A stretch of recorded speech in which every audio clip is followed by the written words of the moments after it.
প্রিয় দর্শক, ফাইনালি আমরা ববেটা রুট পাইলাম। ববেটা রুটে আইলাম, মানে একটা কারণ আছে। আমরা যাবো এখন কলকাতা মাল কেনার জন্য। ছোটো মোটো একটা কাপড়ের দোকান করি, তাই আমরা রেলে গেতে আছি। তো আইনে আমরা ফাইনালি হাওড়া পাই গেলাম। এখন হাওড়া স্লো করছে রেলটা, লাহে লাহে যাইবেন নিচ্ছে আর কি। তো আমরা হাওড়া থেকে রেলে থেকে নামলাম আর কি। এটা হচ্ছে হাওড়া টাউন। রেলে থেকে নামে আমরা গাড়ির জন্য আমরা গেতাছি। তো আইলাম এখন আমরা মিটিয়াপুর যাবো মাল কেনার জন্য।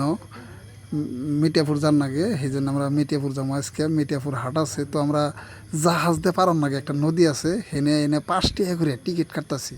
তো টিকিট কেটে আমরা যাইবেন নিছি। এই দেখেন আপনারা, জাহাজের বুকলে যাইবেন নিছি। তো আমাকে জাহাজ রেডি, পাইনা জাহাজ। তো আপনাকে বাসায় বন কী কন জানি না।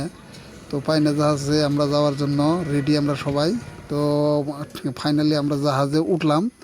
জাহাজে ওঠার পরে দুনিয়ার মানুষ, এক জাহাজে মোটামুটি 500-600 মানুষ যায়।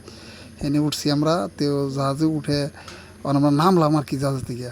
নামে নিয়ে এখন আমরা যাবো আর কি মিটিয়াপুর মাল কেনার জন্য। তো সিঁড়ি দেখেতেছি আমরা জাহাজে নেমে, একটা সিঁড়িতে যান নাগে আর কি। তো জোলার ভাই একটা মুচকি মেরে আসি দিল। তো আপনারা দেখতে থাকেন ব্লগটা। ব্লগটা ভালো হবো, দেখারবেন আপনারা।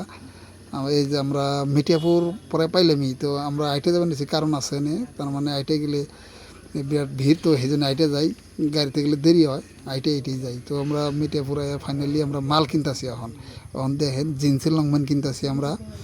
জিন্সের বেগি পোলাহানের জন্য, বড় মানুষের জন্য। তো বেগিটাই কিনা শেষ। তো আমরা এখন মাল জেনে মুটিয়ার বুকলে দেই, হেনে আমরা জড়ো করবো আর কি। মাল কটা জড়ো করি, হ্যাঁ, হেনে এই যে মাথায় করে নিয়ে যাওয়া হইতেছে মালগুলো। তো এখন আমরা ফাইনালি মাল টাল কিনা শেষ। এখন আমরা গন্তব্যস্থানে যাবো, রোমে যাবো আর কি। তো আমরা রোমে যাওয়ার জন্য